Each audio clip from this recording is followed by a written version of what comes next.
Hello, good morning, and it was so wonderful meeting several of you this morning. Again, my name is Wesley, my wife's name is Kayla, and we are the Grant family. We went to northwestern Montana. We moved out there just at the end of last year. We moved into our apartment out there on December the 31st of 2021, and we have gone to the Native American people, or the reservations out there, being the Flathead Reservation to begin with, and we have been able to plant a church starting on March the 6th when we had our first service. We got out there, and just to tell you a little bit about it, we got out there and we started looking for a building right off the bat. We serve with Worldwide New Testament Baptist Missions, by the way, which is in Kings Mountain, North Carolina. But we got out there, and right off the bat, we started looking for a building to use for the church plant. And there was, being a small town, you have very limited options, put it that way. We went to a few different locations, and we were looking primarily in the town of Ronan, Montana, which is right in the dead center of the Flathead Indian Reservation.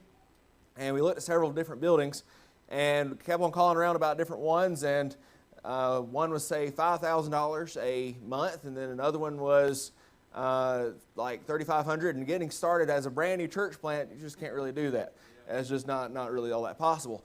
And then a few other issues that occurred, and we were thinking, oh my goodness, what in the world are we going to do? There was one other building I hadn't called about in town, and right down in the middle of town, and it's a storefront that had been open or been available for about 3 or 4 years. And I was like, well, surely they'll want something for it, and instead of it just sitting there empty. And I called, and the guy said, I said, how much are you looking for this building? He said, $4. As in $4 for what? He said $4 per month per square foot. How many square foot is that building? 7,000 square foot. They were wanting $28,000 a month for that building. So obviously that's why it's been sitting empty for so long. But however, the Lord, that was the very last door we looked through or at and all, and we were sitting there thinking, what in the world are we going to do? There's nowhere for us to meet. What in the world? And the Lord started working, and about 2 weeks later, we were able to get into another building or find another building. And it opened up to us at the cost of, you're not going to believe this, but $240 a month. But we only have it on Sundays. So that really limits what we can do. So just pray that we're able to, part of what we're trying to do is also raise up funds to where the church can eventually get its own building, and where we can open up meetings throughout the middle of the week as well. Midweek services, do revival meetings, and just be able to get in there and have good places to also have a Sunday school. But the Lord has been really good to us thus far. And I'll share a little bit more about that in just a little while. But let's go ahead and get into a lesson this morning. You're going to hopefully not be mad at me for having you turn in your Bible, because this is a very short verse we're going to look at. But however, if I can have you turn to 1 Thessalonians chapter 5 and verse number 25. 1 Thessalonians chapter 5 and verse number 25.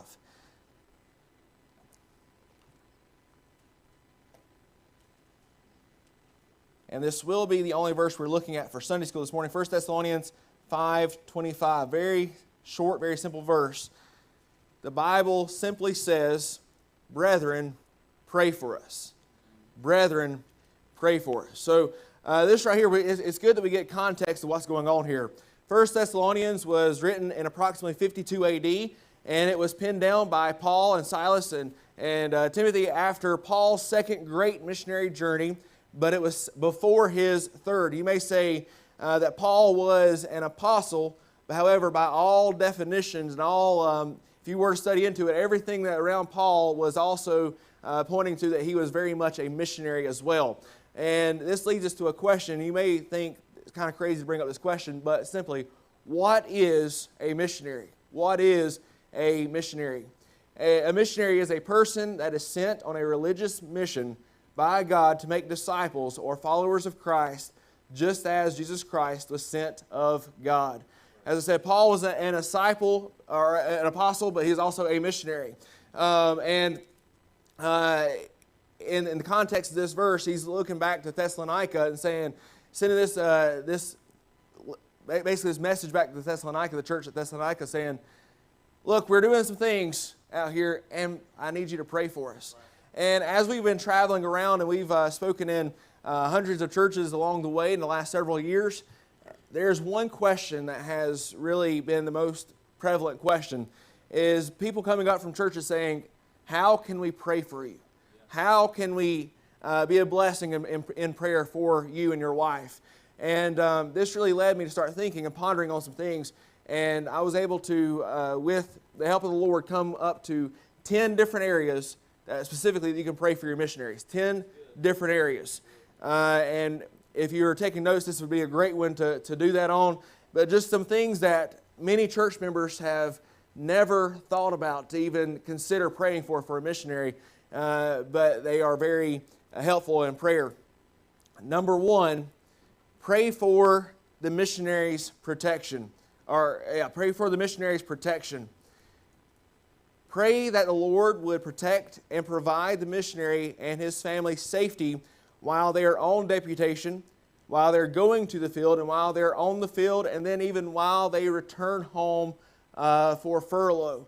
And when I say pray for protection while they're on deputation, there are thousands and thousands and thousands of miles driven on deputation all across the country. And for instance, I can think about a time when my wife and I, we were at our home in South Carolina, and then we traveled up to Michigan for a meeting, which was a 12-hour drive.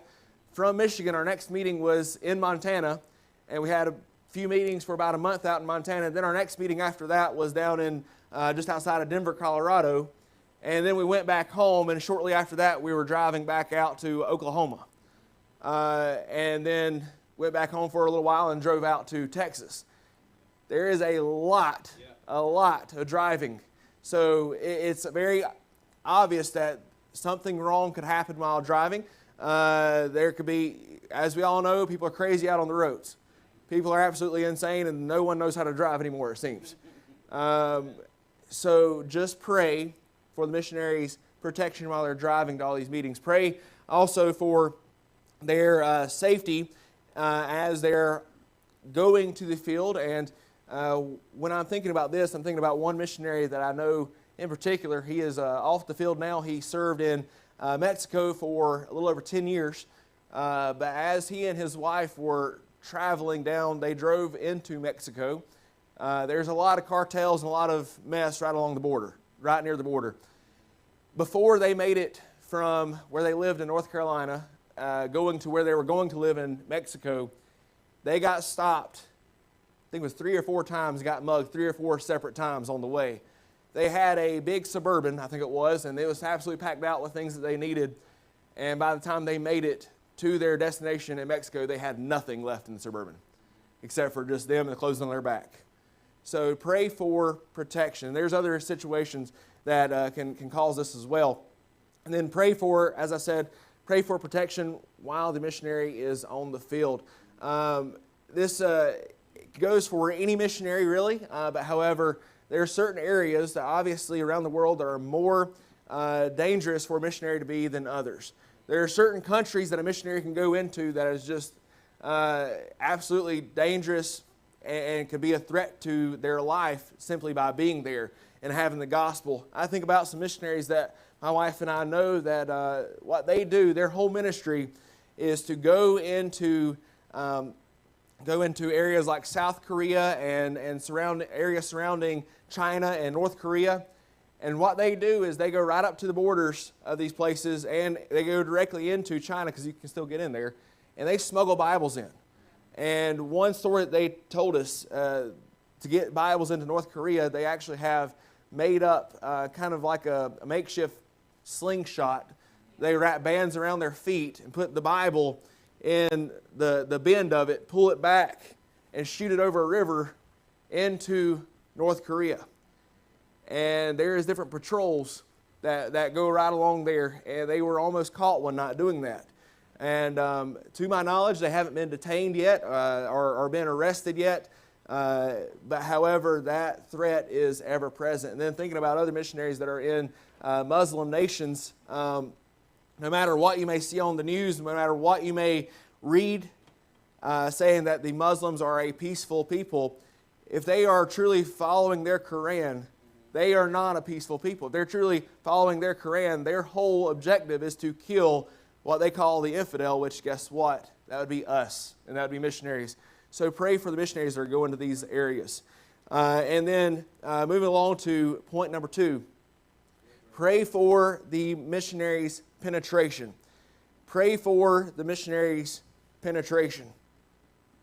A missionary cannot do the work that they are called to do unless they are able to get into the land, the village, the town, or the country, or wherever the Lord may have called them, whatever the situation is. They cannot do the work of the ministry unless they are able to penetrate into these locations.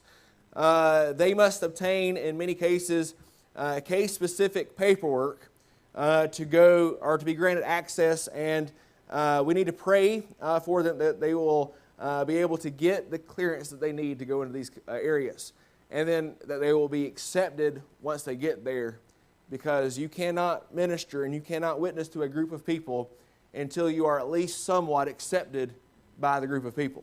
It is very difficult, almost impossible to get the gospel to someone if they don't even accept you as being who you say you are, or even being there for any good purpose.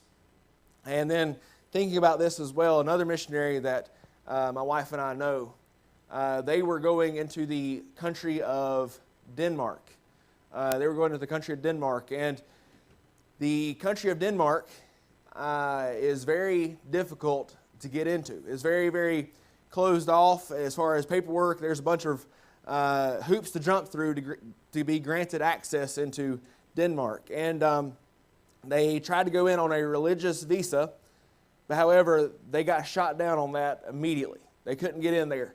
And they knew this is where the Lord would have us to go. What are we going to do now? We can't get in there on a religious visa.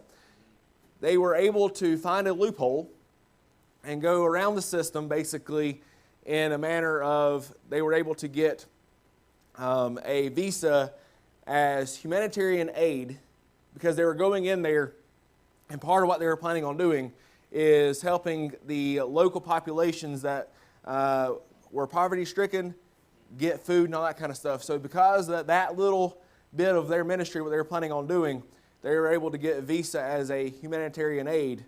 And in being able to do that, they were able to share the gospel there in Denmark. And there's other things all across this nation or across this world that would cause hindrances to get into countries, and even more so now since we have seen COVID-19 go through. There's missionaries that I know that my wife and I, we know very well, that they were in Australia for a number of years, but when COVID occurred, they were over here in the States on a furlough, going around trying to raise additional support. They had lost some supporters along the way, and when it came time for them to get back in the country, they couldn't. The borders were completely closed, and they stayed closed for quite some time. So instead of being able to get back into that country, they started praying, Lord, what would you have us to do? And they ended up having to do a church planting ministry here in the United States. And that missionary, actually, he and his wife are unfortunately unable to continue that at this point in time, as he has been diagnosed with a brain tumor. So pray for him. His name is Wesley Pittman. Pray for that family, please. But just, as I said, just pray for their penetration into the land that the Lord has called them to go to. There's a bunch of hoops sometimes to jump through. And then also, this one's one that really kind of gets some people off track a little bit, kind of throws some people off. Pray for the missionary's urgency. You may say, well, the missionary is called of God to go to a place. There's going to be urgency about them. Not necessarily. Not necessarily. It's easy to be fervent about that call right at the beginning, but as you're on the road to deputation, it's easy for that to start waning. It's easy to get discouraged. It's easy to kind of say, you know what, I'm not seeing much happen. I know I'm supposed to be there. I'm not seeing much happen as far as raising support. I'm not seeing things fall into place like I believe they should. It's very easy to get discouraged and to lose that urgency. And then also, once a missionary makes it to the field, if they're not seeing any results, say they are a church planting missionary, and they have planted the church, but there is no one coming. They have knocked on all the doors in town 2, 3, 4 times, passed out invitations, told the gospel to people, shared everywhere they went, still no one coming to the church, even though they're working and they're not seeing anything happen. And many times churches back in the United States that are supporting these missionaries, right or wrong, many times these churches are wanting to see on prayer letters a bunch of results, big results. And they've worked as hard as they possibly can, and they have nothing to say, nothing to write back about that they're seeing happen on the field. That can bring a little bit of discouragement. That can bring actually a lot of discouragement. And that can really knock their urgency right out of them, so to speak. And really just get them down and out and sidelined and say, you know what, I don't even know why we're here. Maybe I missed my calling. Maybe this wasn't it. I'm coming off the field. Lord, this wasn't what it was supposed to be. This wasn't what I expected. Things aren't going well. I'm going to come off the field. Pray for their urgency. And then this one applies specifically to church planting missionaries. But, however, pray for the planting of churches. Pray for the planting of churches. And this isn't getting a building. This isn't signing a lease. This isn't buying a building. This has nothing to do with a building. Buildings help. It has nothing to do with a building. Pray for the salvation of souls and for the commitment of those people to the church so that a New Testament church can be born and can thrive. The church is not the building. Buildings help, but the church is not the building. The church is the group of believers that are within the building. So you can have a church planting missionary that goes to a place, they can be there with a building for years. They can be there, it can be maybe husband, wife, some kids. They can be there for years with the building. But no one's gotten saved. Or maybe people's gotten saved, but no one's been added to the church. The church may have had a name for a while, may have had its covenants written for a while, may have had all these things lined up for a while, and legally on paper be a standing church, but as far as it stands, it's not a church because no believers are there. So pray for the planting of churches. And also, to go along with that thought, pray for the longevity of those churches. Pray for the longevity of those churches. As we have seen across this nation, churches are closing left and right. Good churches that have even stood for years and years and years, they're closing left and right. And a lot of that has to do with people turning their back on God and saying, you know what, the church isn't important anymore. I don't want the church. I want another day of fun on my weekend. I don't want the church. And we see these things. If you have social media, I'm sure you have seen it at least once, where Sunday is now being referred to as Sunday Fun Day. People are turning their back on the church and going after the things of the world. And in doing so, you're having people come out away from the church, leaving the church. And a church cannot continue to stand if it can't pay its bills. Pray for churches, because they're closing left and right all across this nation. And I don't know the statistics all across this world, but I'm sure they're closing left and right there too. So be in prayer for them.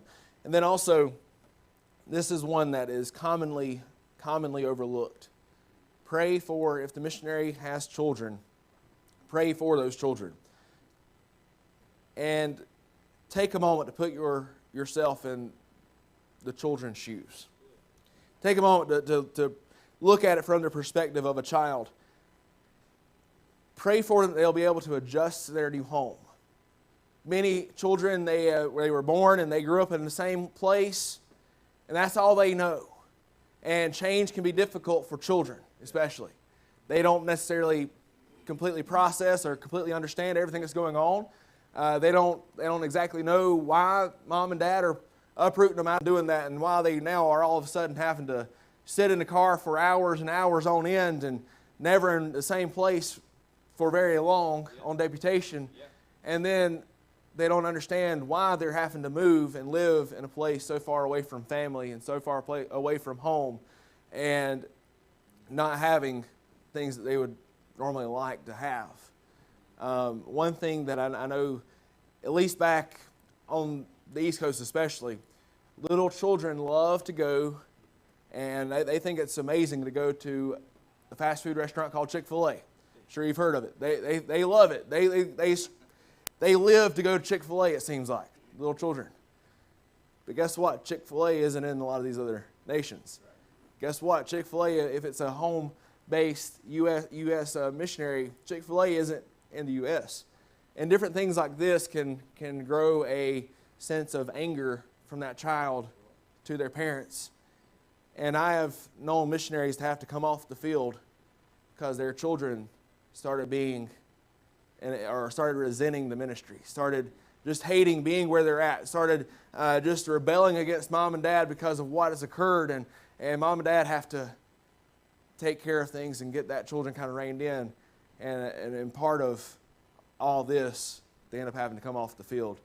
And maybe when that child hits their teenage years, they might get out to the community and might get involved in a deep sin out in the community that is actually hurting the parents' ability to do the ministry that the Lord has called them to. Pray for the children. Do not leave the children out of your prayers. And also, as you have a missionary come through, I would urge you, and I do appreciate you this morning, each of you coming up and wanting to speak to my wife. I do appreciate that. Many times children and wives are left out and just kind of get put to the wayside when missionaries are going to different churches. So I just want to encourage you, and I want to urge you to go and speak to the missionary's wife and go and be kind and friendly, and I do appreciate you doing that this morning. Then also being just kind and friendly to the children, and actually just taking a moment just to talk to the children as well. That can be a great help. And then this one is one that many people don't think about either. Number 6, pray for purity. Pray for purity. You may say, these missionaries, they're in church and all, and they're out doing ministry. What in the world? Why would we have to pray for purity?